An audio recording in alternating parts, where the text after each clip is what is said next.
Hai teman-teman, Assalamualaikum warahmatullahi wabarakatuh.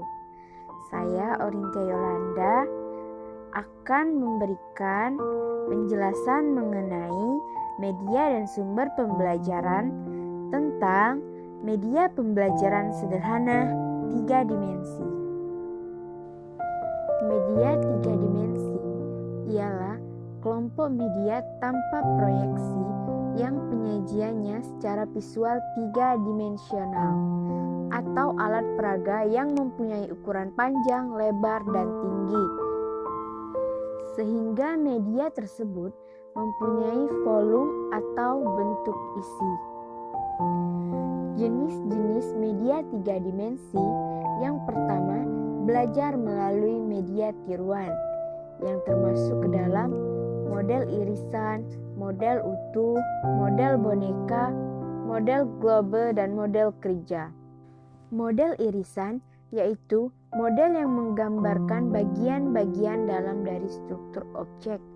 Sebagian contoh adalah model irisan kulit manusia, model irisan lapisan-lapisan kulit bumi, model irisan gunung berapi, dan yang lainnya. Contoh dari model utuh, misalnya model berbagai buah-buahan yang ukurannya lebih sama dengan aslinya. Model boneka berupa tiruan mengenai manusia, dapat utuh, dapat pula hanya bagian-bagiannya saja. Sedangkan model globe yaitu model penampang bumi yang dilukiskan dalam bentuk benda bulat. Globe adalah alat peraga yang tepat untuk menunjukkan negara-negara di dunia. Globe sangat membantu guru dalam memberikan pemahaman. Model kerja yaitu tiruan dari objek yang memperlihatkan bagian luar dari objek asli. Kelebihan dari model kerja yang pertama, memberikan pengalaman secara langsung, dapat menunjukkan objek secara utuh baik cara kerjanya. Yang ketiga, dapat memperlihatkan struktur organisasi secara jelas. Dan yang terakhir, dapat menunjukkan alur suatu proses secara. Karakteristik dari media 3D adalah pesan yang sama dapat disebarkan ke seluruh siswa secara serentak.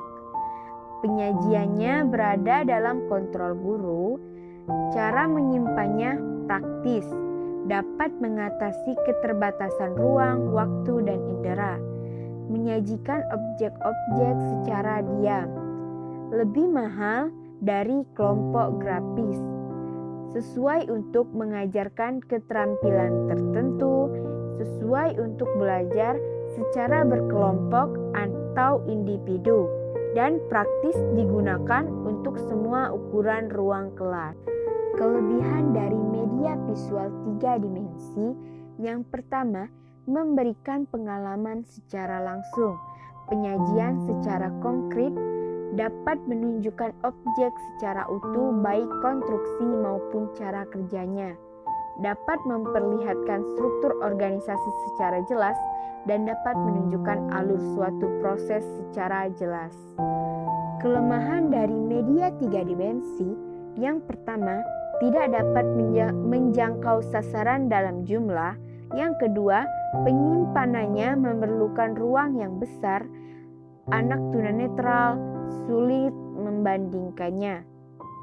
Nah, itu saja penjelasan mengenai media pembelajaran 3 dimensi. Terima kasih dan wassalamualaikum warahmatullahi wabarakatuh.